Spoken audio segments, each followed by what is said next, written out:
everyone, and welcome back. Welcome to Race Talk Revolution, where your voice matters. I am your host and founder of Race Talk Revolution Incorporated, Reverend Lane Cobb, and I am here today with my co-host, AJ Woodson, editor-in-chief of Black Westchester Magazine and co-host of People Before Politics Radio. Today, we are lifting up the movement for indigenous rights, and our segment today is Growing Up Shaman, connecting people with their stories. Our speaker is longtime activist Cynthia Hoffman Fountain, and I'm going to introduce her momentarily. As always, during our conversation today, we ask that you please remain muted until the Q&A section, when we will advise you how to raise your hand. We'll ask you to come on camera and ask your question of our speaker. Depending on the time, we may also ask you to put questions into your chat. We also remind you that Race Talk Revolution is a safe, inclusive platform for people of all backgrounds to share their ideas and opinions and explore the nuances of systemic racism while strengthening our anti-racism muscles. We ask that you practice radically inclusive love so that even if you do not agree or understand what someone is sharing, you listen with compassion and you listen with love and patience and appreciation, because here on Race Talk Revolution, every voice matters. So I will now go ahead and introduce our speaker. We are so grateful to have her here. Cynthia Hoffman Fountain was born to Native parents and raised in the Ramapo Mountains in the household of her maternal grandparents. She learned old traditional shaman ways from her grandfather, who was a medicine man. Her father, a Penobscot from Indian Island in Old Town, Maine, came off the reservation in the early 1900s, as did many other Native Americans. Her mother is of Lenape heritage from Rockland County, New York. Cindy became an advocate in her early childhood. In the late 1970s, she was on the board of the social services in Rockland County, New York, during the time of the Russian Jewish migration to the United States. During this time, she was also a community advocate for education in Hillburn, New York, as well as a civil rights activist and member of the Spring Valley NAACP. Cindy became involved with grandparents' rights with her first grandchildren and continued to navigate the court system for many others in several states. During this time, she was on the cover of AARP magazine with one of her grandchildren. She has spoken at several grandparent rallies in Washington, D.C., and at 3 of those alongside of then Senator Hillary Clinton. Her involvement in this field, along with her husband, led to receiving the Cura Award for Lifetime Achievement Kinship Caregiver Champion in 2019, after 30 years of service.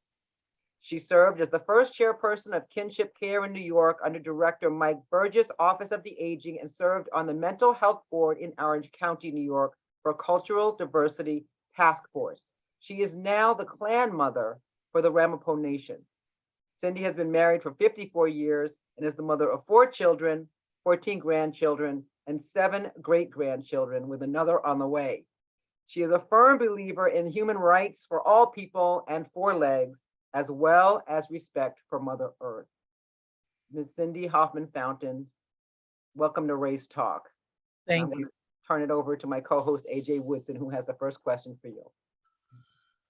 Good morning, good afternoon now. Good afternoon. Thank you for coming on the show.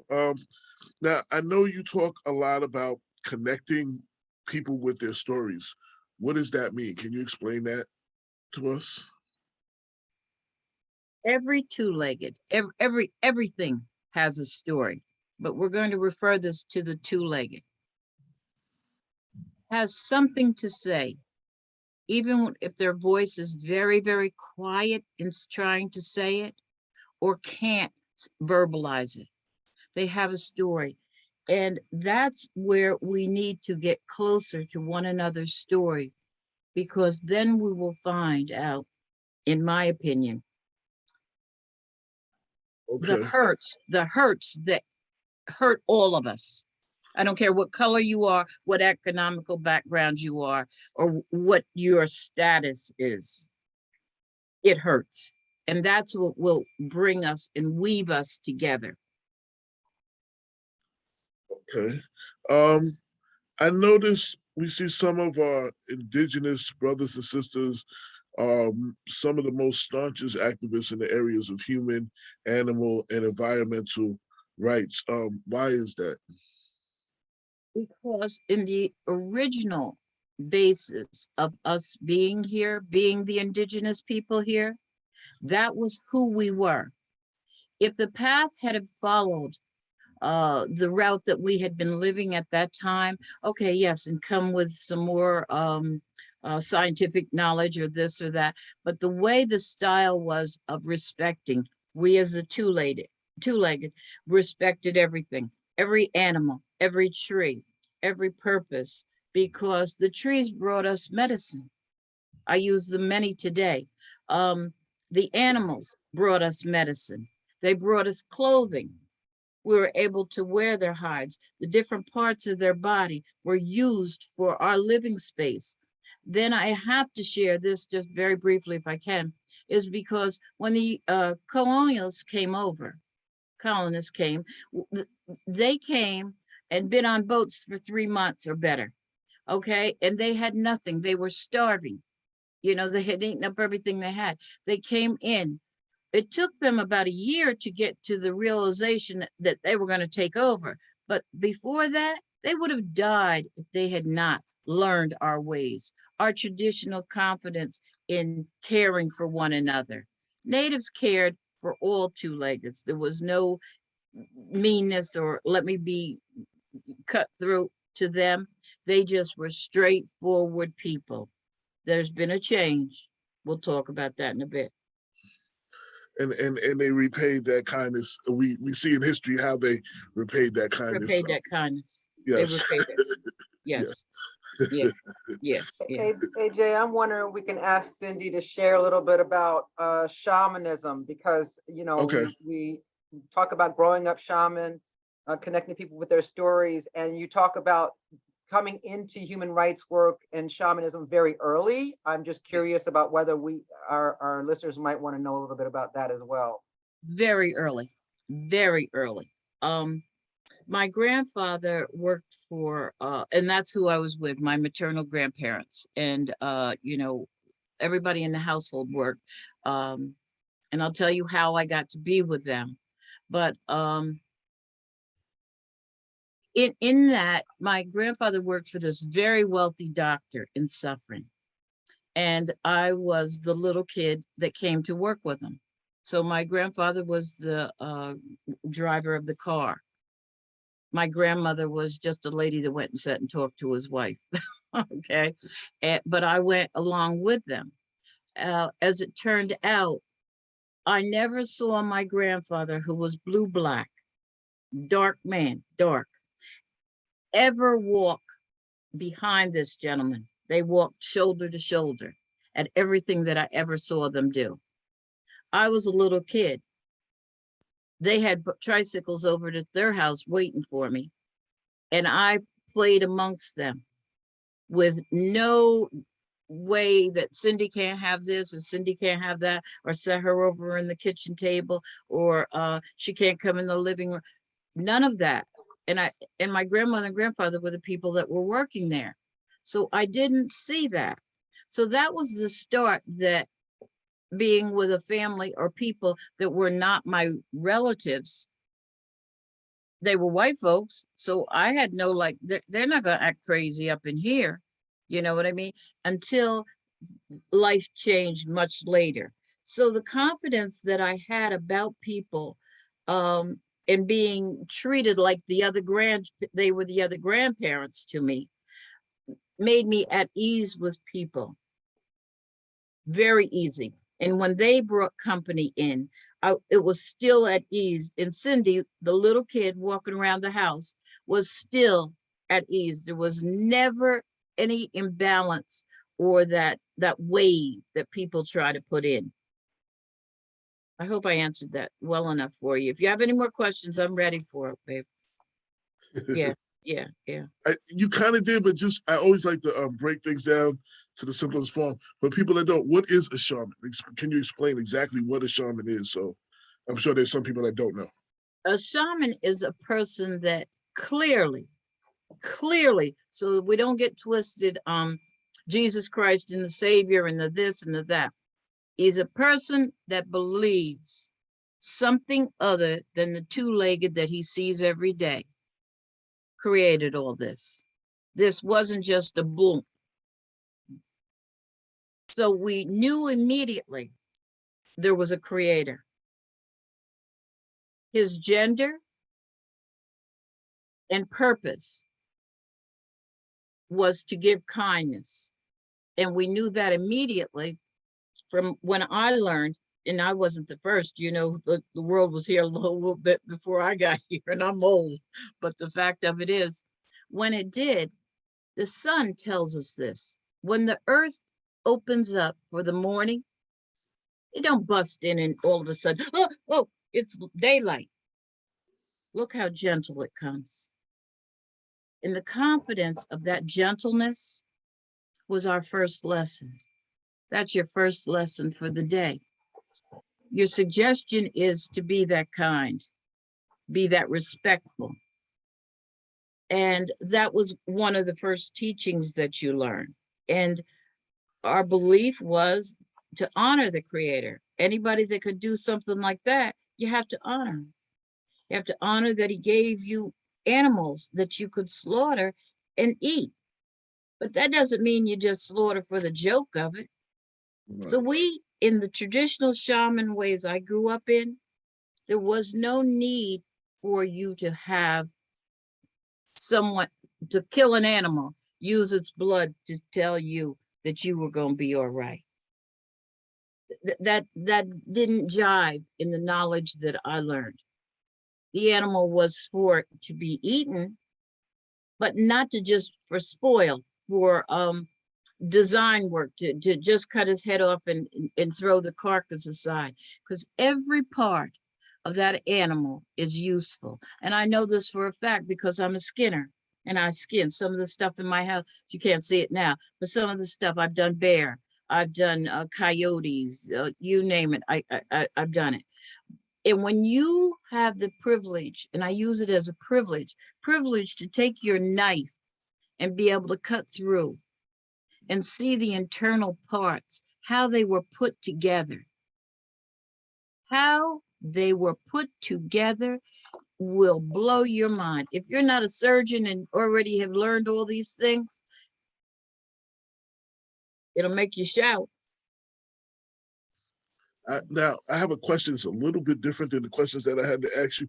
So I know from my studies, research, you know, sometimes escaped slaves used to go to the Indian reservations or whatever, and blend with them, and I know indigenous people are spiritual people, as are a lot of Black people. Can you talk about that relationship between the two? Yeah, I'm going to tell you, this is my knowledge, okay? And I'll speak it up to anybody that tries to say that ain't the way it happened. We had a privilege in our lives of entertaining people. So we had seen Black folks, if you want to say it like that. That wasn't our first arrival when they came as slaves. As they came as slaves, they were already broken down. Because you can't try to come across the ocean for 3-4 months under the circumstances that they did and not get broken down. So the union of that, of us seeing them, now, you know, they kept us apart for a long time. But when we did get together or somebody came up on us, there was no killing on our Eastern Woodland Native folk. That wasn't our style at all. It was an embrace. That's how, you know, the people from the islands in the Pacific came, and we knew them, or some of the other countries that are over there on that side. But we did have union with other people. There was another thing that seems to really perked me to no end is where we killed the white folks' children. Nah, buddy, that was your old folks' mess. You thought that was a cute, dance. No, we did not. We raised those children that we found, white children that we found. We raised children. If you had killed the mother and father, hung the father, did this, did that, raped the mother, all the things that you did, you left some children with no attendance. We took those children. So that was what shaman ways are. And even trying to help people. There were a couple times, even after we saw bad things, we went back to try to, that isn't the way. And you know how that worked out for us. Right. So that's why I hold a different position on certain things. Right. And they still have not addressed, they still don't want to address the two original sins of this country was built on. So Built on yes. it, and want you to stand with your hand across your heart. You know, I can't do it. No, you got the wrong girl. This is kind of a similar question. We know that for people of color, the trauma of colonization continues to affect quality of life on so many levels. So many. Many people don't know this, but for indigenous folks, that may be truer than for many other groups. What are your thoughts on the continued effects of colonization, and how do you see that being addressed?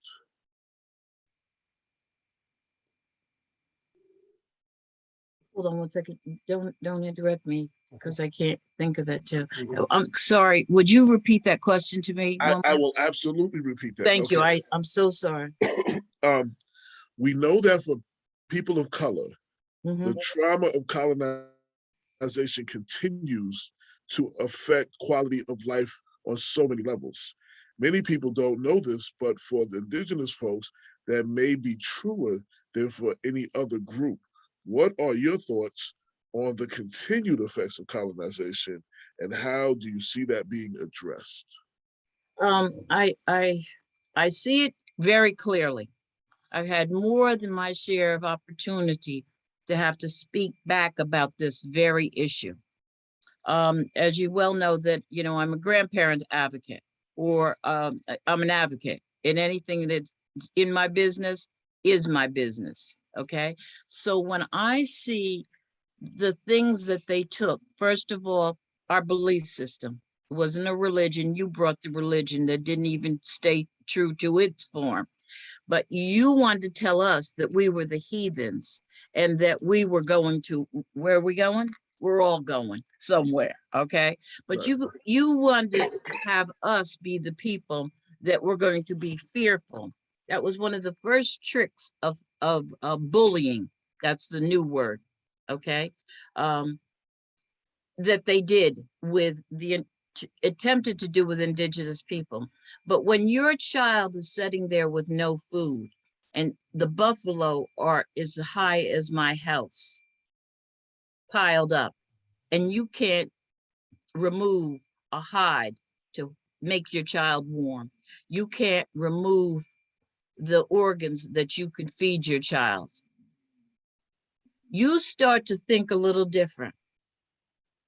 You start to think, if you're in those shoes, as they always say, you wear my moccasins. If you get to that point, you will change your mind on some things. The intimidation for pitting us against one another, the intimidation of we were not clean because we washed in a river. We were not clean because we did this or we did that. All the little nitpicky things that you tried to put on us. Now, in a modern sense, some of the things that they ended up doing is the way we gave birth to our children. Okay, that's one, because I've done it. I've given birth to my grandchildren.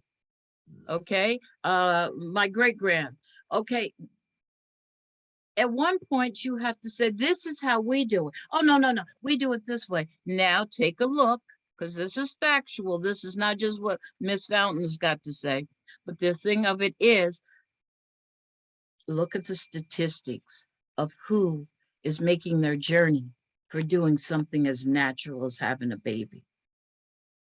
You see, it's Native women, it's brown women, it's women of color.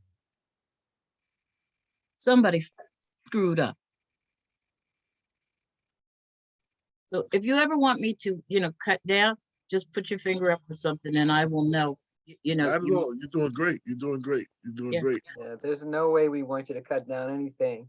Oh, In yeah. fact, we want you to share more. I mean, we've had programs about the elevated maternal death rate of Black and Brown women in this country, and one of the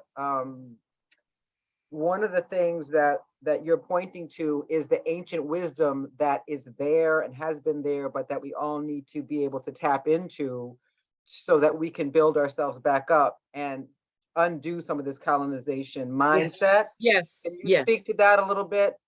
yes. And I work on this since I got a family. That's how far back I go with this. The story that colonization thing was to take everything, all of our knowledge. But since I don't know if it's a sense from my grandfather working for doctors, in the beginning, that my grandfather being a medicine man, gave us the medicine out of the woods. My home is prepared for medicine out of the woods. So I do that same thing. But somebody wants to say modern. Oh, no, you have to have this particular thing or you're going to die. You have to take chemo because you're at stage 4. Well, I'll give you an example. I was there. I was supposed to get 8 chemos. I took 4. Then my body, in the knowledge I have of knowing me and who I am and the Creator's gift for me, and the knowledge I've seen, I said, nope, I'm done with that. And I was done with it. Or the things that I went back to when you say, you can't do that. You got it. They were my choices. So I already got the point of I'm going to die, if you want to use that word. I like to use the word I'm going to journey on. So there is no fear in death with traditional Native trust. That's the other reason this is a little off the banner, but I'm going to put it in. That's how New York and all those big buildings got made, because we were not afraid of fear of death. We could go up at the top of a building and not be, oh my God, I can't look down. I can't look. Yeah, I can look down. Yeah. And the fact of it is, that was my people. That's how my father got off the reservation in Maine, to build the bridges here, to build the railroads. Not just my father, but countless other Native Americans were brought off for the same purpose. They had no fear. And again, you can look this up in the Journal of Medicine. People of color and natives have a higher pain tolerance. Shaman ways teach you that. I've been hospitalized for stuff and the doctor wouldn't attend to me, wouldn't. And then finally, I took an old traditional way of consulting my pain. Oh, yeah, you know what happened then? Then he wanted to send me to the mental ward. Praise be to the Creator. My brother, who knows my medicine ways, comes over from nowhere, comes to the hospital. I feel Cindy's in the hospital. Yep, Cindy is. He said, let her go because she got another wisdom. And that's how you have to get out of it, because it has to be something that you will stand for, as knowing your wisdom. Because the ancestors of us folk were so strong that it scares you and makes you have to have, like I got on my lap, a tissue to even remember some of the history of what they stood for. It ain't easy to see somebody throw a torch in your dwelling place. We had longhouses out here. Throw a torch in your longhouse, and you one of the people outside. You got outside, and you say, "No, my family's in it," and run back in. We ain't scared. I ain't scared. I don't believe most folks ain't scared. They just been traumatized, and they need somebody to sit down and encourage them in that walk and path of what our people truly were. The power, the wisdom, and the knowledge is overwhelming. And see, that intimidates folks. That intimidates them. Let them be intimidated. I'll make you a cupcake in the morning. I love that. I love that. In the civil rights era, we saw Black people and natives leaders working together towards liberation. I'm not seeing a lot of that now, and I think it's really going to take every marginalized group working together now to save our people and our planet. What are your thoughts on that? I clearly agree with you, sir. Couldn't agree with you more. We're going to have to stand up, overlook the fact that somebody else is going to come to your home and judge you. Oh, you got too much stuff in your house. Yeah. You have too many weeds in your yard. And I'm talking about me. You got too many weeds in your yard. Oh, yeah. You need to cut the grass different. You needed to buy the house because I bought the house. So this is the way this is going to run over here. Because I already read your rules of what you dared to have in your yard and what you didn't. You couldn't have anything that could harm anybody. Now, I got a funny story for that. I'll tell you in a minute. But the fact of it is, that's how I stand. So when you have to go and think you're going to intimidate, you're going to bring the Board of Health to my home, and you're going to bring the County Board of Health. Nice guys that got paid. That's all right. I understand. Ain't got nobody looks like me or you or the other young lady. Okay, working in there, but you're going to send them to my house and tell me that I violate. And I have to remind you, all of this stuff is the medicine that I need to stay well. Do you know what it's for? I absolutely do. Once you get to that figuration in yourself, and I'm not just saying it's an overnight cure because I'm 71, but I had it right on up. I must have had it when I was 8 years old because I went in someplace where grown folks were and advocated like I was 60. So the intimidation that people want to tell you, you got a dark shirt. Why did you wear a dark shirt? You know what I mean? These are the questions they'll say. Oh, you're on an interview. You shouldn't have done. Listen, you need to step back, take care of yourself, because I got this. You know what I'm saying? I'm saying you even say that back to somebody that would say, why'd you wear a black shirt today? Mm-hmm. You know what I mean? I got, you say it, I got this. And we need more people to stand up, but we're so caught on up in, did we wear designer clothes? We got folks with eyelashes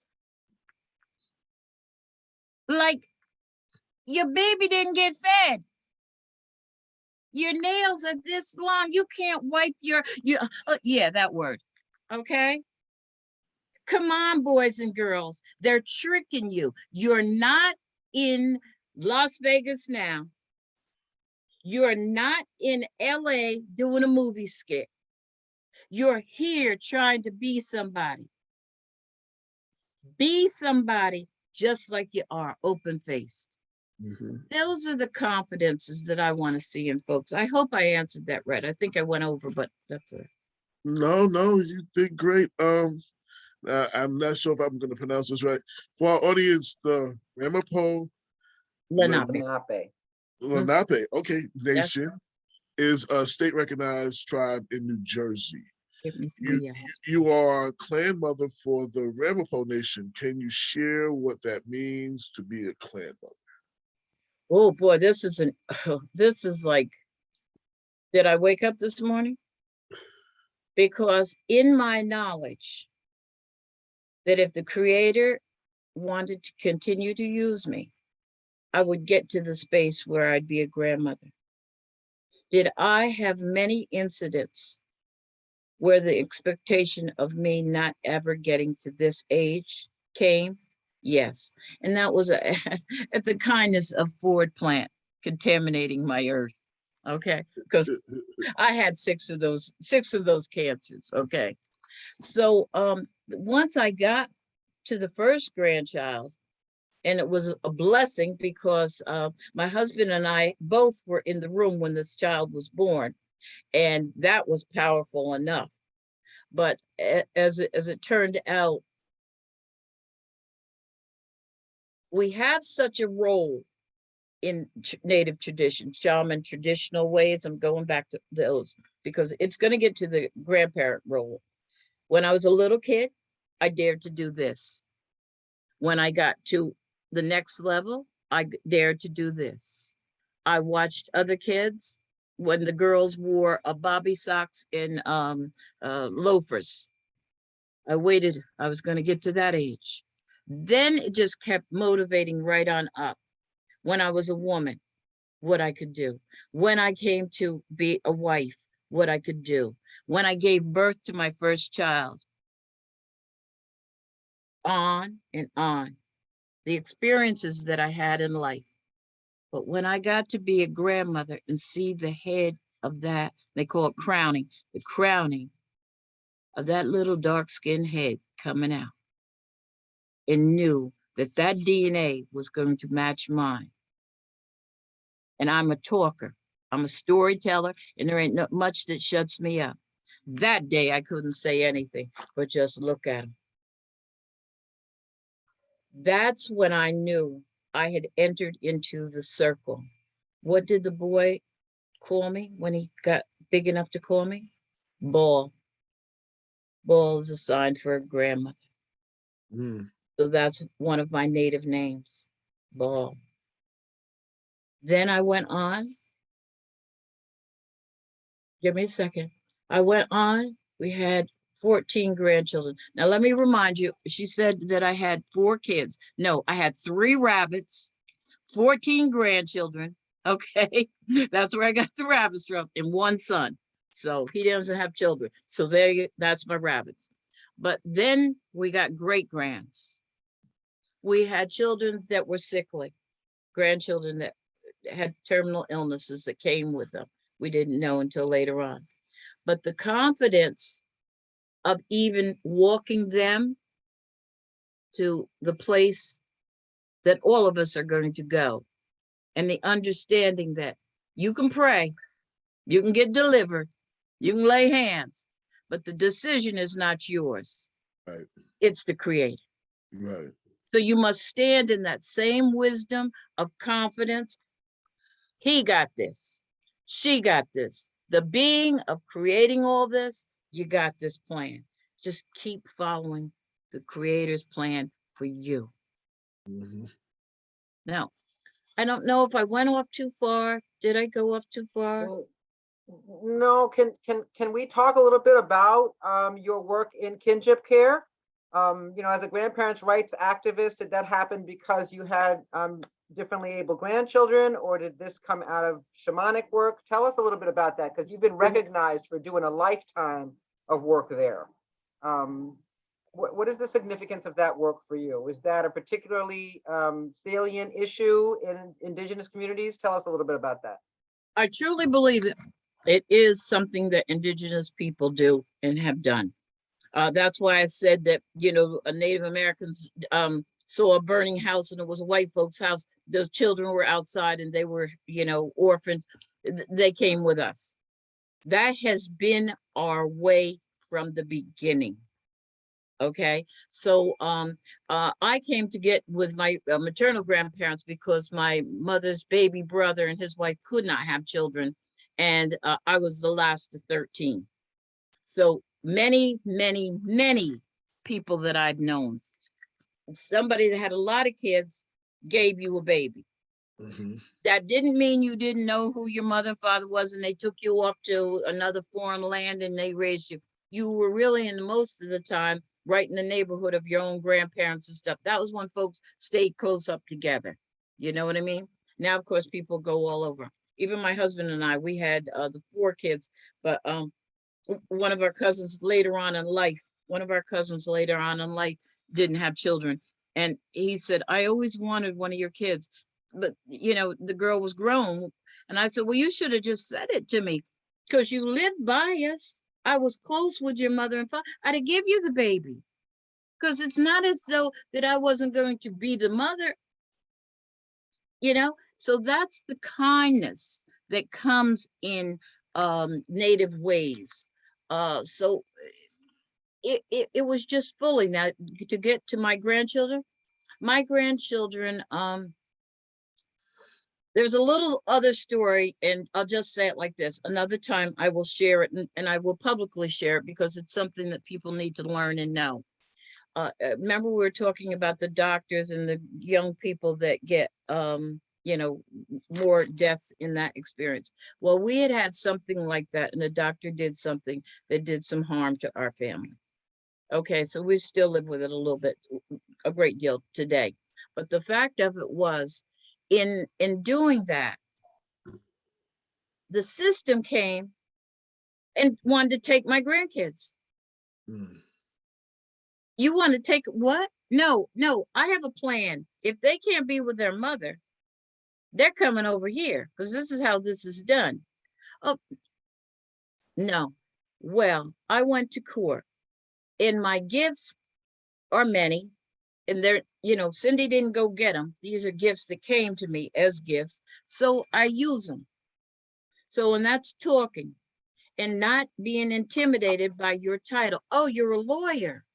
Oh, Mhm. you're the judge. Well, let me point this out. These match my DNA. Now, what you got over there, that matches your DNA. And I'm proud you got it, bro. But the fact of it is, this is how this has to work. If you want to now use my shamanism as a religion, that's what we're going to use. Do you want me to use the bill of the Native American Families Act? I'll use that. But all I can say to you really is, bro, them kids are going to be raised here in traditional shaman ways. And that's how it's going to work. Did it start to look out funny? It didn't matter to me how it looked out funny. I stayed with my grounds. And that's how I ended up getting the children. And then, of course, once we got the children, and then I was adamant, in my conversation and services and got involved with court systems, and court's pretty good. And I went so much that finally they let me make clothes in the courthouse. I could go in with my needle and thread and sew because I was making regalia. And fortunately, I found a judge that lived on a reservation up in Connecticut, near Narragansett. And that's when she told me, do you know, you're fighting it under, you got this and this and this that you could. All she had to do was tell me, and I may not have my doctorate in law, but the spirit came down and gave it to me. And I went back to court with that information. Mm. Then when they came out, and my husband shared with this, the fact that, then we had to be a certain religion. We'd look on our paperwork. We were Catholics. We were this. No, we're not any of those. And we were a code. No, we're Native. Don't you come to the house and see it? The things that I taught are the things that I learned. Yes, there's a knife. It may be a skinning knife sitting around. It may be a butcher knife. But the workers that used to come in to interview me to see if I was qualified. I'm qualified to the degree that I would give my life to that kid that's sitting right there. So I know I'm qualified. But they come in with all these, oh, Mrs. Fountain, you can't have a knife out where the child can be by it.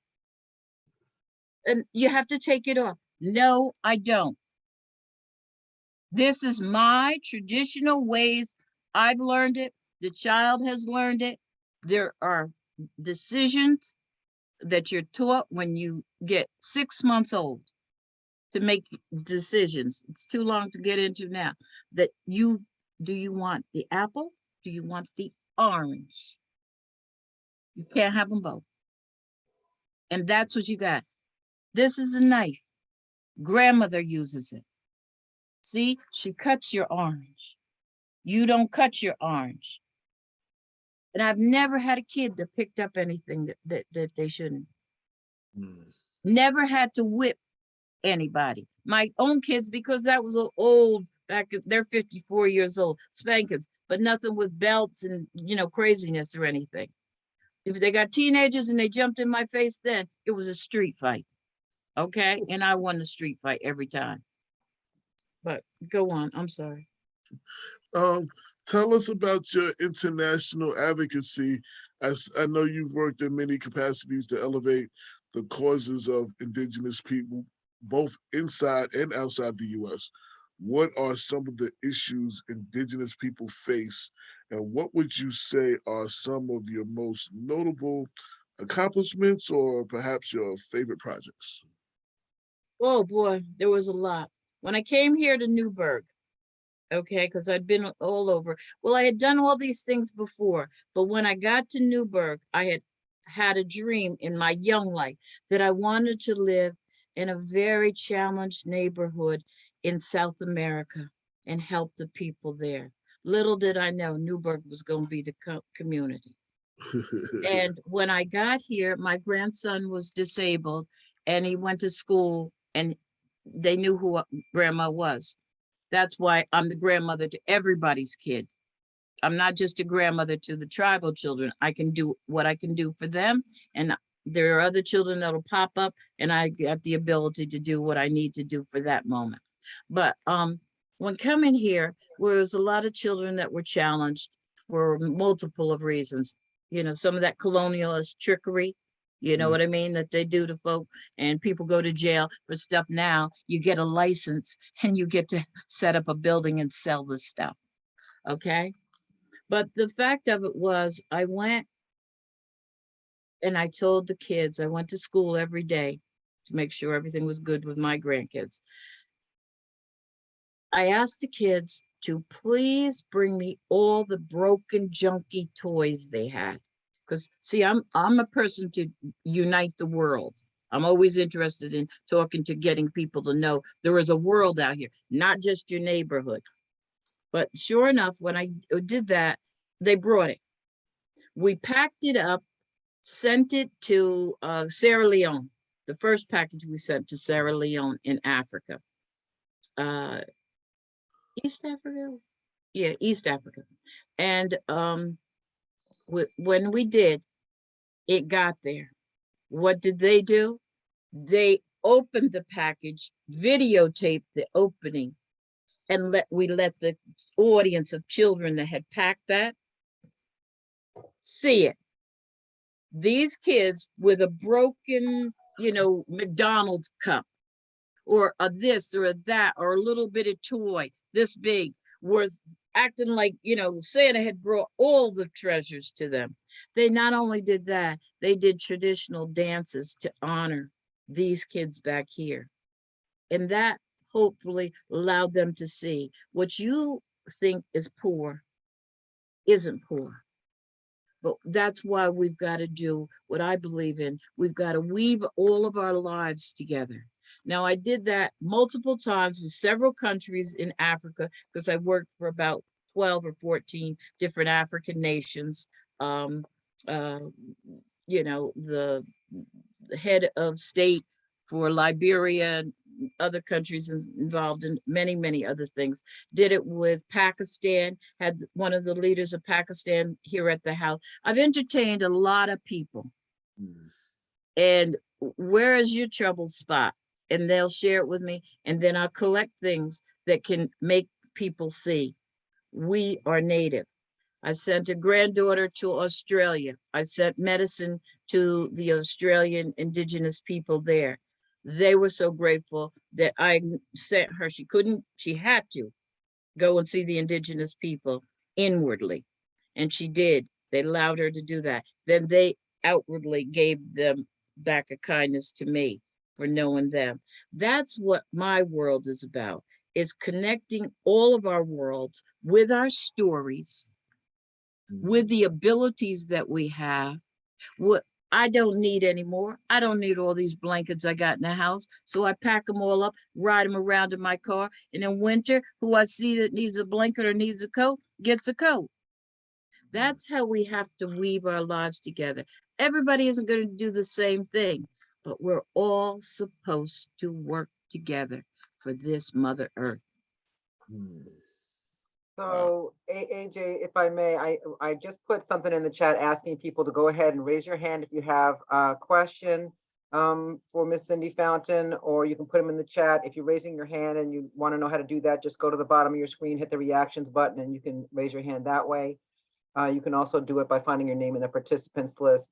I'm really curious, when you're talking about connecting people with their stories, what kind of stories are you talking about? What is the effect of that? What happens when you are using your ability to connect someone to their sacred stories? What happens? I always have to laugh at this. I'll be real honest, because inside, I don't just laugh in their face unless they're understanding how it worked. But when I do try to get them to connect, the first thing after they've told their stories, they'll go, don't they, Jeff? You remind me of my grandmother or my great aunt. And one of the things that I open stories up with people is, I want you to tell me, who was the oldest person that you can remember in your life? And how old would they be now if they were still with us? And then, of course, my feelings, they are still with us, because I recognize all of that world. So I think that I answered that. Did I, the way you wanted it, or did you have a deeper question than that for it? Was your question to be deeper than I just said it? I'm not sure. I think that when you and I spoke on the phone, there is, you connect people with a reverence, right? You invite people to your home, in the work that you do, you connect people with a reverence. And when people talk about, their stories, it's like, okay, well, what stories is she talking about? And what is the effect? So you said, well, we need to weave our stories together so that we can all come together and work together for the common good. And so I guess, I was thinking, well, maybe she's got some individual, anecdotes, Oh, I usually do, but then in some instances, I have to keep some of the things private unless I've asked them. You know what I mean? Of course. But I mean, now I have talked to people, and they've shared their stories. And when they got finished sharing their stories, I was like in the stare mode. I had to like go, did I hear what they said right? I had a girl, I took in a bus, broke down near my home years ago. And I took all the people in. This was before cell phones and everything. And I let everybody line up in front of the door and come in and make a phone call, because that wasn't when anybody had a phone. So they came in, did this and that. And then one girl came in, and she was really like emotionally exhausted.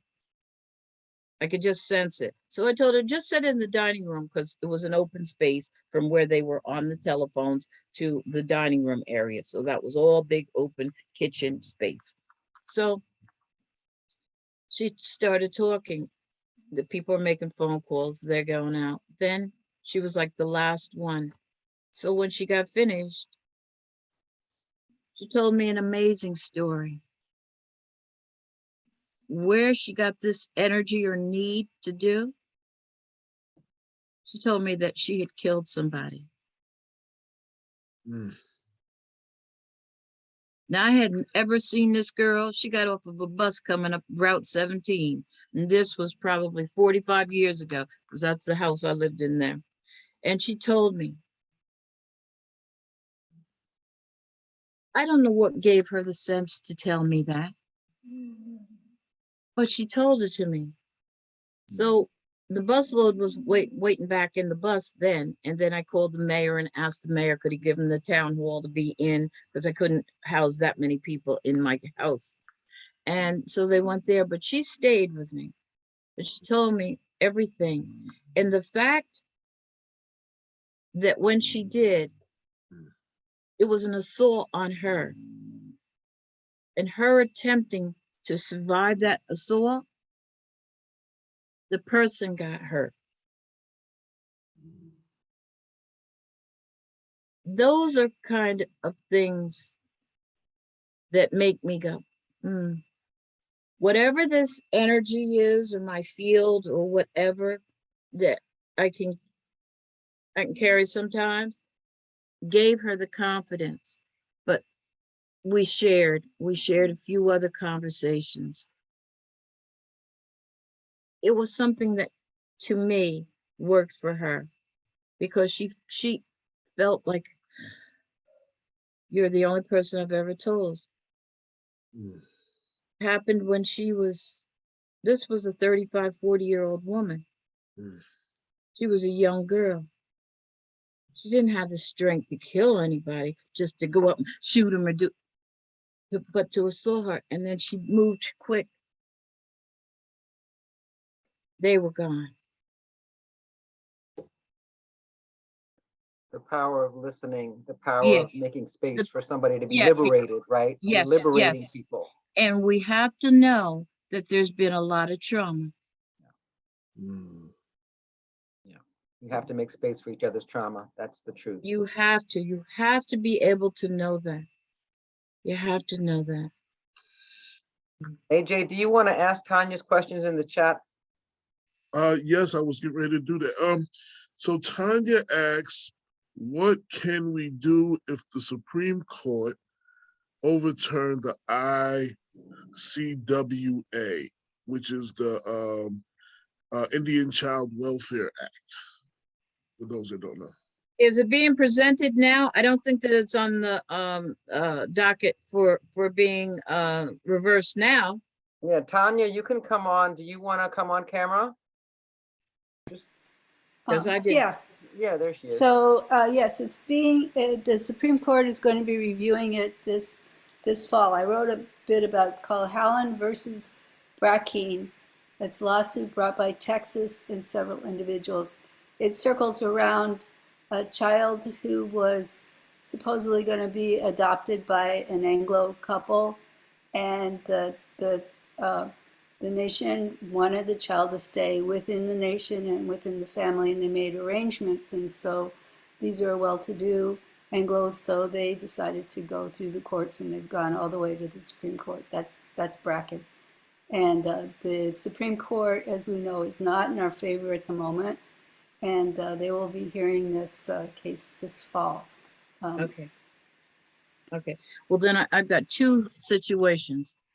The one thing is, we ourselves, as natives, as people of color, we need to get up and be involved. We need to be voting.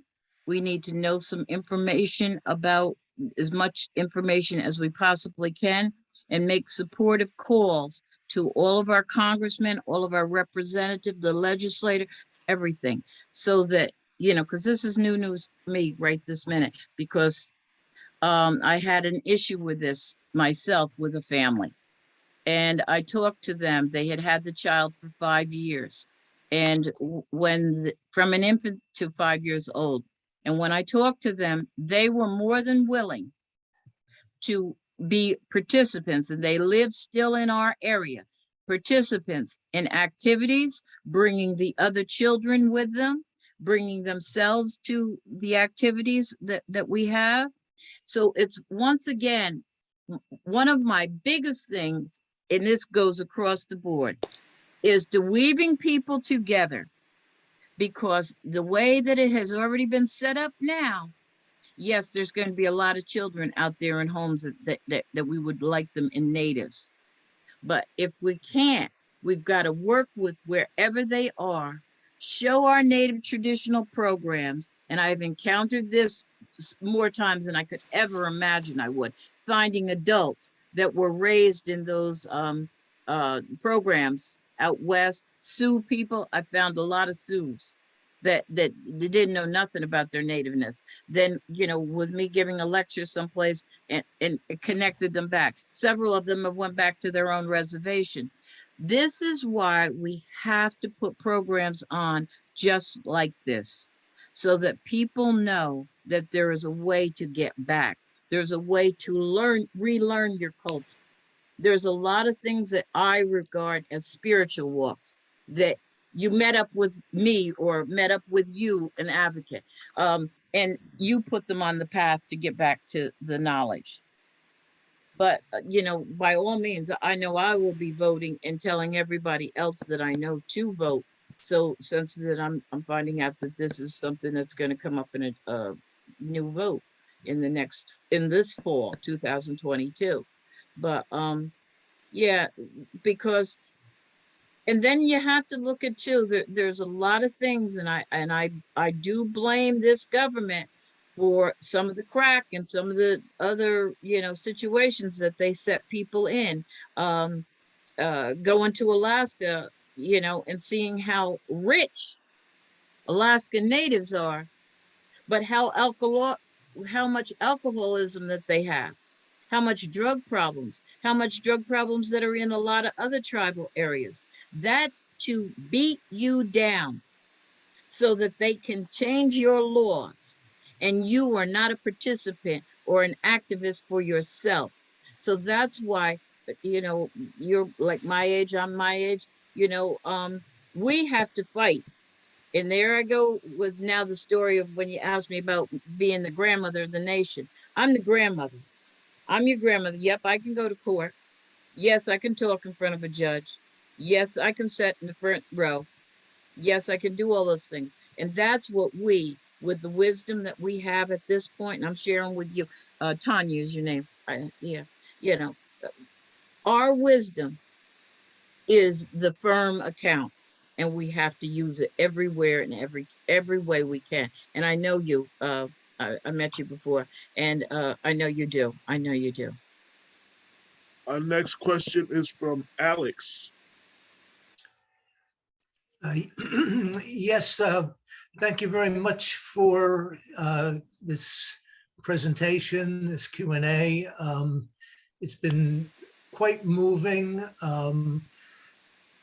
and you've spoken about connectedness and weaving our stories together, and I feel like I can maybe get a little bit more of my own story. I was a resident of Suffern from pre-K age to my early 20s. I'm 73 now. And it was really fascinating. Your story was very fascinating about your parents and your father working for a doctor. And as I look for little pieces that I may have some connection with going back. Yes, we do. I'll tell you right now, we already do, bro. Who was the doctor that your father worked for? On Hemian Road. I lived just a quarter mile from there. I know. What's your last name, if I may ask? Of course, Zachrone. My father had a sporting goods store in Suffern. Oh, good God, yes. Yes. Yes. So to find out things, whether it be 20 or 50 years later, that we had connections, all kind of people have had connections going back. It's touching and encouraging to know that not just we're not just ourselves. Yeah. We're part of a community. We're part of we're a global community. That's how big we are. Okay, Yeah. so thank you very much. Thank you, sir. Listen, find some way to get in touch with us. We want to see you. Yeah, we want to get together. Okay, would a possible way be through Lane to find a connection, a way to get in touch with you? If she has my permission to give you my name and number and everything. Okay, Okay, yeah, yes, sure, thank you. yeah. All right. I'd like it. Thanks for speaking up, Alex. That is so exciting. Yeah. Hometown It connections is. right here on Yeah. Race Talk. Yes, You saw yes, you yes. saw it yes, here. Yes. That's so Yeah. great. Yeah. Hey, Okay, AJ, I'm thank you. wondering if Cody did raise her hand. Okay. Yes, Cody, there you go. You are next. I did as I was told, Lane. Now, if there's everybody else would just do that, I don't know. I don't know. Tanya's there. I thought I'd thank you so much for this presentation. It's been wonderful. It's dear to my heart. And I hope you can still hear me. It's my It's a little the speaker's internet not doing as connection is well as it could, but I unstable. can hear you, my dear. Okay. Gosh. Take your This is time. kind dear. of a big question, but it has to do with indigenous you look kind of thing. Yeah. And within the Black community, there is some desire for lighter skin sometimes, and within the Asian community, some Caucasian features and all that. And I found that's less true within indigenous communities. And I have no idea whether that's based on reality or not. I know that adopted our son from Guatemala, which is, I know, taking an indigenous native child out of the environment where he could have grown up, except that he couldn't, because his mom was really young and really wanted him to have more opportunity or whatever. It's been very hard for him, but when we adopted him, he's very dark skinned. The other people we knew from Guatemala who were lighter skinned were really thinking, well, why did you adopt that baby instead of one with light skin? And I wonder what your take on that is within indigenous communities as a rule. And maybe there is no rule. Does that make sense? Does my question make sense?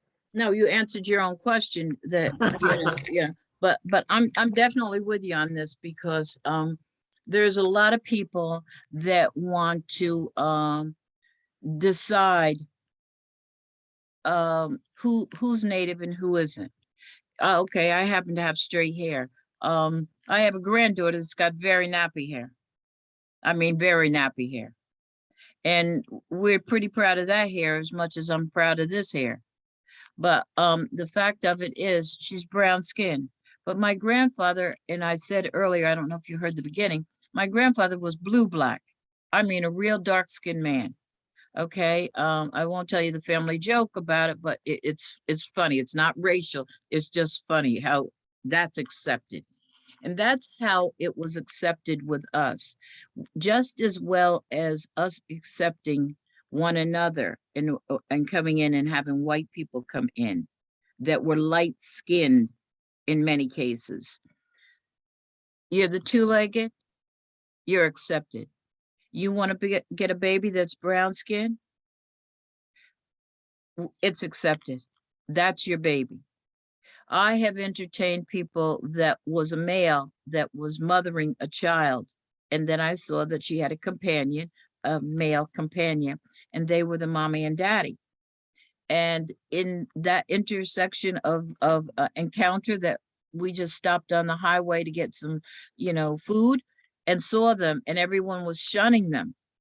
I just walked over and said, you're going to make the perfect mommy. Because I have known two-spirited people. They're gifts to us. Those are just some of the things that we accept.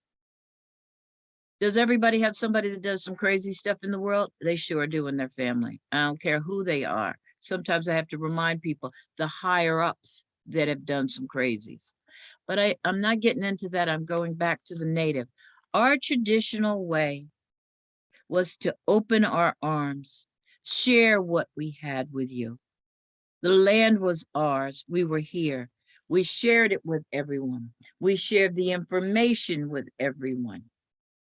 They came. We have light skin, dark skin, and I'll go back to my granddaughter. Granddaughter got sick one day, had to go to the hospital. They did the blood work. I'm a medicine woman, so I compared the medical reports with my look and a professional Native American shaman medicine woman as well. She said, well, Cindy, I'll tell you right now, they found out immediately that she's Native because her DNA all matched, and it may be a condition that just minority natives you have. So there are so many things that people want to just go, that's a white sheet of paper. Yeah, but it was made out of some leaves and some bark, and it was this, and it was that. You got a big, not you, but you have a big degree, then use your brains. Because we're all the same. We all came out of the same mother's hole. That's the circle. That's what made the earth.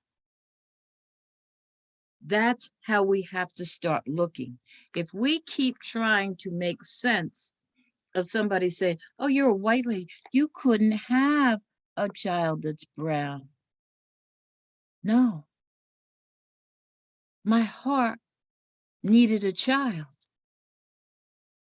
I saw his heart needing my heart needing his heart. That's how I got that baby. And that's how we have to start looking at things. Stop all of this high rise everything. Just accept it. Not just, you've already accepted it. And when people tell you something, because people tell me all kinds of stuff. Oh, you look Native, but no, how much Native are you? Are you paying my bills? No. So boo-boo, I think you better go take care of you house, because you house ain't over here. And that's how I deal with sharing with people. And they can have doctorate degrees by the doses. That's just how I talk. And then I just, so it's our traditional ways were the right ways. We took care of the two-legged because they were gifts from the Creator. Can you share your thoughts? This is a question from, it moved up. This is a question from Gary. Can you share your thoughts on the importance of preserving Native languages? Well, that's a funny one for me because I know a portion that I learned of my native language, and it's once in a while I'll use it. And when my first grandchild came, I used it a lot because I taught it all to him, and it came to be a problem in school for him. So then I didn't use it so much anymore. But the native languages that are being taught now, if that's what somebody wants to do, by all means do it. But before I get real hyped on learning the new native language, you'd better be accurate on that bully native language. You better be accurate on your personal health care knowledge from traditional medicine. You better be accurate on how the laws are working for you. You can go through the native language and do it. Do it. You're grown. You can do what you want. But I'm not for me. I'm not as pushy on the native language as it is the traditional ways. What season you're eating in, what you're doing so that you're not fully obese. If you're obese, then maybe you got to cut some not sweets out. Maybe there's something else, but there's certain things. This is a season. There's 4 seasons. I even eat traditional food in these seasons. This is my season. I'm making apple juice, my own apple juice, because I know what that does for me for this season. Something else that I'll make for the spring. Those are the things that are really going to be able to keep you through. Know some of the history, know some of the injustice that was done, know some of the things that those schools did to people in driving out their inward knowledge. Don't just take spirituality as somebody gave it to you. You were a spiritual being when you were born. You came in one way, you're all going out the same way. That's pretty spiritual to me. You Sounds like talked a about call. Oh, go ahead. I was gonna say, that sounds like a call to action right there. Go absolutely. I hope, Go ahead. I hope, thank you, because I get, sometimes I'm on this side of the track and I go, now, did they understand me? I know you mentioned earlier about being a storyteller, and I know in many African nation, tribes, that was the thing, the storyteller, that the tradition to keep our history going. I know in some of my people we lost some of that. I don't know if you're losing some of that or you're fighting to keep that going as well, or how important is that? That's super important to me. I mean, super important, because if I tell a story, and I had this about a month ago. Somebody was asking me, because people challenge me. Do you remember? Yes, I remember that person, because I'll give you just a brief history. I was a little kid, from going and being with my grandparents at work and stuff like that. I was the little kid that just went in everybody's house. This was back in the day, probably before you guys and stuff, that kids didn't sit on people's furniture. When you came in somebody's house, you was a kid, 4 years old, so you sit on the floor. Okay, then when you got a little bigger, there was not a chair like the house chair. That was grandpa or grandma's or auntie's chair. But then they used to make me chairs at the houses that I went to regular, because I went to my grandparents' aged people, which would be 150 years old now. I know people that would be 150 now. Heard their stories and heard what they had to say, because they did the same thing I do. Tell me about the oldest person that you remember. And that old Aunt Matt, they used to tell me about the oldest person she knew. That would be a 200-year-old lady. She was back at the beginning of the 1800s, end of the 1700s. So those were the things that I was real good. So I heard everybody's everything, and I would listen. Then when I came out, and I'm going back to this old woman, she's going to be in her 90s soon, and somebody asked me a question like that, and I said, well, no, in my memory, I remember Aunt Kate lived here. There was another house real close, and I'm talking about in Ringwood, New Jersey, because that was a part of our community. The next one lived there, and the people that I knew that lived there, that was so-and-so's kids, and I gave the whole neighborhood that I had remembered. The old lady sat there. Her daughter was there, and I think 2 of her daughters were there. And when I got all finished, the old lady said, she knows exactly what she's talking about, because she was from Ringwood and knew that history, that I was correct. But my world and the Creator putting me here for a purpose, that's now what I see, because I've shared it. I have it. I have it visually and spiritually and amazingly. Even I see my great-grands doing the traditional things that I have told them about. Alex asks, is a person born a storyteller? And if not, can you become one? By all means, I'm going to give you his name was Alex? Alex, yes. Okay, Alex, I'm going to tell you from my clarity of my mind. Everyone is a storyteller. If you live more than 2 years, you got something to say. You know, and you can say, oh, I remember my mommy giving me the bottle, and then that's a story. And then as you mature, it will slowly come back and get strengthened in you. Talk to it. I you know, I don't want to get to the any of the hocus pocusy stuff with you, but I'm a spirit walker, so I am very comfortable. I'm of course comfortable because I'm in my own house, and all these people in here with me now, I'm familiar with, because I invite the winter spirits. Now, we already had them come into the house for this season, and they're comfortable here. I'm comfortable here with them, but open yourself up to talk to a grandmother or a grandfather that may be on the other side. Don't get worried about what you'll hear or what you say or what you do.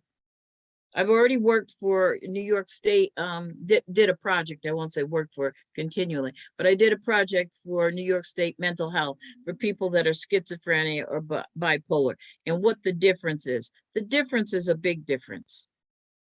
And I'm sure any of you that are even talking understand that. But you have a right to hear the voices that are in here. They talk back to you sometimes. Sometimes don't go across the street. It's not just a light that they put up there that says don't cross. Let this brain tell you, don't cross. Your intuition is a term. No, it's a spirit walk. You want to use the word my intuition. Yes, my intuition. Yeah, no, I got it like that. It's a spirit that told me that. So whatever way you want. And I don't get carried away with that mental health, because people tried that with me too many times. And then I had to, for this county, another time I was in the hospital and the doctor got mad at me for something and was going to put me in a mental ward. Sure enough, I called the Mental Health Association in the county I live in, and they called them. They said, she serves on our board. You can't put her in. How Okay. funny is that? Oh man, I could tell you last stories that you couldn't stand. Lane, I hope any I questions from answered you, Alex. Yes. Okay. Yeah, Alex, now you're going to have to come back and tell us some stories. Yes, Alex, I'm ready. I'm ready to hear them, babe. Yeah, you know, thank you. We're so grateful for you bringing this wisdom to us today, Ms. Fountain. Thank you so much. We have just a couple of minutes. If other folks have some things to say, I think you pointed us so well at some of the the ways that our the colonization mindset has kind of stripped us of much of our own internal wisdom and generational wealth and health. I love what you said about the spirit walk and listening to yourself, the wisdom of the seasons, the wisdom of our ancestors, the wisdom of the earth, the wisdom of the four legs, the wisdom of all of us being connected globally. I'm wondering, what is, because you've given us a lot of already call to action, but what are some ways that we can continue to grow this conversation, either just for ourselves or in our families, or in our communities? What is your call to action? How would you like people to get involved in this movement for our own global transformation, really? Because that's what you're talking about. Yeah, is to to continue probably to do things like this. But the other thing is to even bring it down to even smaller groups. I know this is a season, and usually I do winter stories. I used to have a longhouse in the front, and I'm debating if I'm going to put it back up. I have one in the backyard, but it's not ready for people yet. But when I do, I invite people in. Not, the house I used to have, I could have 100 people come in and it would still be able to talk. But in other circumstances here, maybe 35 people can get in one of the rooms and hear out. And I have speakers that can, they'll be able to hear and get together, not just at my house. My house is interesting. I will say that, because everybody that comes does see it as, a museum, because I do hold a lot of history. I have a lot of collections, way old. I have artifacts from 4,000 or 5,000 years old. But talking here in the whole property that we have, it's not a big piece of property, but every portion of it is used for my stories, your stories, because there's going to be something here that you're going to go, oh, that reminds me of when I was a little girl, and then you'll tell your story. I had it the other day that still brings shivers to my ears. I knew this boy's great grandmother. And when I was a little girl, and I used to go to her house, and I just sat on the chair, because I was allowed to sit on their chairs because they knew I wasn't going to move, and listen and watch and look and hear who she said. And when she called her brother that was older than her and tell the story of him or this or that. Well, the other day we had her great grandson come, and he came in, and he's a talker too. He just went, and he did that for about a half an hour, and I was a little like, oh my God, did I upset him, or is he upset about the house or this or that? And sure enough, he said, this reminds me of when I was a little boy and I went to my great grandma's, not the one that I knew, but the one down grandmother to that. He goes, this is what I said. Yeah, that's the house. And this is where I made my house come to look like, is their houses. So that's the history of getting together. So when you go and choose to go to an old elder's house and hear their story, look around the room and see if the room isn't talking. And you'll see a picture of the elder who was, and oh, that was my great grandfather. And then that story will come out. Then you'll have that story for the next time I seen him. That's so-and-so's great. See, that's how we weave.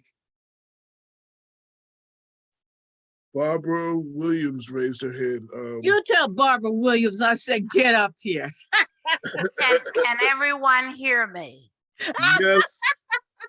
Well, my name is Barbara Williams, and this is my spiritual sister. I've been knowing her Good long time. forever. However, I would like to say to the organization, thank you so much for having her here.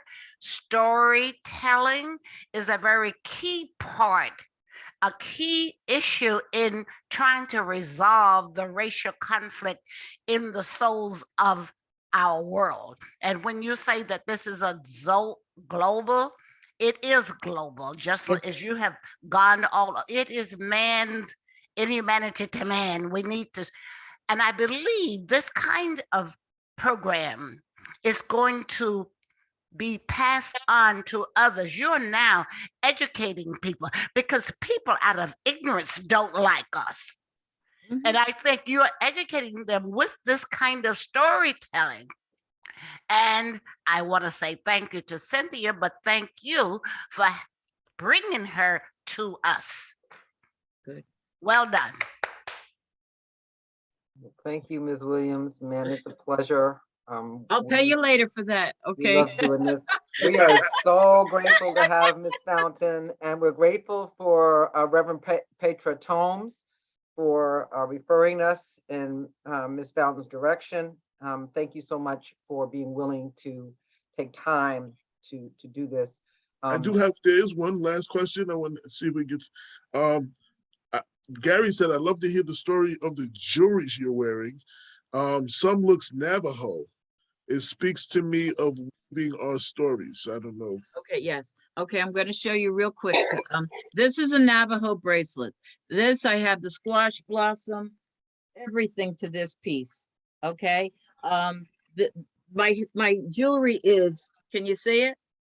Can you see the whole piece? Okay, I have the whole squash blossom. I have the bracelet. I have the earrings, the whole piece. This was made by one of the last code talkers. The Navajo code talkers. This was his wife's work. And I had an opportunity when we lived down in DC area to meet them and be in their company a couple times. And so I got that from them. The jewelry that I have on here is extraordinary as well. We were invited to the museum in Washington, DC. It's opening. So we went down, and when I did, I found this bracelet, this ring, and I have the squash blossom. I don't always wear it all the time, but because I wear a lot of jewelry. But these pieces, inside it is signed, and it says Grant Son. This is Grant Dial. You can look up Grant Dial. Grant Dial is a Lumbee Indian from the East Coast. Okay. He's fabulous. His work has gone around the world to all the multimillionaires and anybody else, the Queen, the whole jumping. And I have his son's very first work. This was his first piece. What do you think? He calls me a month later after I bought it and kept it. He said, can I borrow it back because I want to enter it? He entered it in a contest and won. So now this is, anybody know a really good pawn shop? Because I can get some good money off of this now. Okay, but those are just some of my jewelry. Some of my jewelry, I make a lot of stuff myself. This is over 100 years old because this is sand. When they poured sand in silver in the sand and did the however in the oven and beat it, because in Arizona the heat got so hot in the sand that it would, you know, make the material do what it was supposed to do. These are all, this is Montana turquoise. It's got gold in it. All the pieces have gold right in it. There's a lot to learn and know. Now, keep in mind, I'm old, but I've been learning from a little bitty kid, and everything that I see, my mind, and there's kaleidoscopes all over the house, because that's one thing when people come here, they know, because there's a lot in the house. But when I look at anything, I see a kaleidoscope. There's nothing that I see like a plain blank wall. I see 14 pictures on it. I see, you know, the cracks in it and the way they've made a design in it. So anything you want to ask about jewelry and stuff, call me. I'm your girl. Well, I want to know if you can adopt me so that you can pass on some of that jewelry to me, because Oh man, yes. Well, listen, we've got like about 15, I've collected for a long time. I have about 15 suitcases filled with jewelry that I'm going to be taking to the flea market. no, I'll be right over. Don't go to the Don't flea go market nowhere. yet. Right after this, I'm going to give you a call. And I'm going to find out. Petra's been up here one time. Yeah, she came up one time and saw the house. Yeah. Now it's a little neater because there's different seasons that I clean. And the season that she came in, I wasn't in the clean mood. Well, I'm sure it's all things that are necessary. Cynthia Hoffman Fountain, thank you so much. I know I don't want to stop listening to you, but we Right, I have more to questions, sign and I off. said we're gonna have to do this again. We can't do Yeah, any more yeah. questions. We Call have me. to sign off. Well, listen, I want to hear your stories, so I am going to invite all of you, who that wants to come, up to the house, because then we can freely, you can share, and it's not just me that's talking. And I've had churches that call me, and I brought them all in. So if I can bring somebody else's church in, girl, you part of my group. Well, whenever you want to host something, let me know, and I will Yes, pass it on to people whoever you let me know is if it's yes, open or not. yes, I yes, will ma'am. be certainly be your liaison here. Just Okay, want to good. thank you so much for Thank you. sharing your wisdom and your heart, your Yeah. generosity. Thank you, AJ, for once again being an excellent co-host here. Yes, AJ you did Woodson marvelous. of Black Westchester Magazine and People Before Politics Radio. Please find out more information about him on blackwestchester.com. And his book is also continues to be on sale and is selling like hotcakes. If you would like to, and there's a picture of his book, if you would like to learn how to walk your talk, we are hosting Race Talk in Action tomorrow evening from 7 to 8:30. That is on Zoom. You can find out more information about that on Eventbrite. And we will have several more Race Talk sessions in this season. Please just stay tuned. We will email out that information, and you can also visit us on our Facebook page at racetalkrevolution.com. And don't forget to go to our YouTube page at Race Talk Revolution as well. AJ, please close us out. Or Miss Fountain, do you have any last words of wisdom to share, my dear? Yes, I would like to just ask if I could just put in, I want to get the gentleman's book's name so that we can put that in tonight too. The fact that tonight I will be speaking at the Nyack Library on Broadway. It starts at 6:30. And Do you know if that's going to be streamed or is that just in person? no, I don't know. I That's didn't even okay. We can ask. find that out. So Yeah, that if you could, we do have people that are in this area. It's in Brooklyn.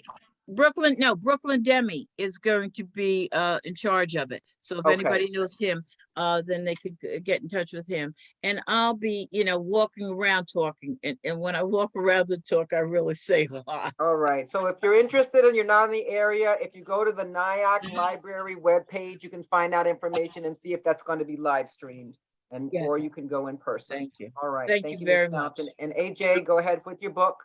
The name Yes, of the I book. want to. The name of the book is Black Westchester: The Black Origin Story. The Origin Story The origin story. by AJ Woodson. It's on Amazon.com. Yeah. I can't wait till you talk to you about that. I got Yeah. some. Y'all gonna hook up. Oh my goodness. I have got to go. Ladies and gentlemen, thank you so much for being a part of the Race Talk Revolution family. Yes. Much love. All right. Have a great afternoon. Stay safe, everybody. Yes, love you, Thank dears. you. Bye-bye. Thank you. Thank you. Thank you. I don't know what to do now, Jeffrey. What'd you do?